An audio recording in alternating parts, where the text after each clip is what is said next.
As Christian believers, we need to get into the habit of spiritual living, especially when it comes to marriage as well. We need to understand the value of my relationship with God.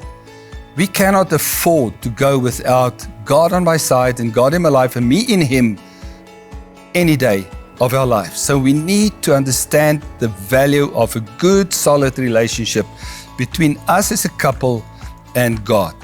We need to honor God through our marriage. Now just think about it for one moment. Is your marriage honoring God? And that's exactly what it should be. So we need to tap into the strengths of spiritual environments. Think about your church, your local church. You need to tap in. You get so much input and spiritual strength by belonging to your church and taking part in the activities of your church. Or a like-minded small group where you can talk about spiritual stuff that will build you up and stand upon the principle of spiritual living.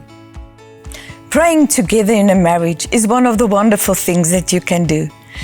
We just want to mention that is you just don't need to pray at night. You can pray when your spouse walks out the door and say, you know what, I'm just going to pray that you'll have a wonderful day. May God give you wisdom. Maybe your spouse is going into a very difficult meeting and they need to make decisions. That when he walks out there and says, I'll be praying for you, that God will truly just come and give you wisdom. So we want to encourage you as a couple to truly just pray together. And it can just be that one word that you do together before someone leaves and maybe has that difficult day. Or especially in front of the kids, that they'll see you praying also as a couple.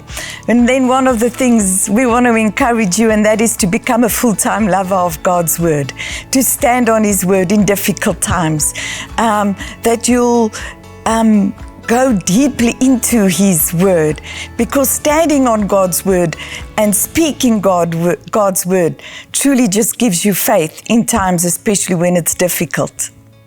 Our lives as a couple and as a family become well ordained the moment we build our lives on solid and good biblical values. So you need to understand God's word. It's really not that difficult to understand God's word. Remember, the Bible was written for ordinary people like us and not for professors and big theologians, but it was written for the ordinary man. So get the values in your family, in your marriage, base it on God's word, and you will have the most wonderful life. So our encouragement to you today is to just enjoy every day with God.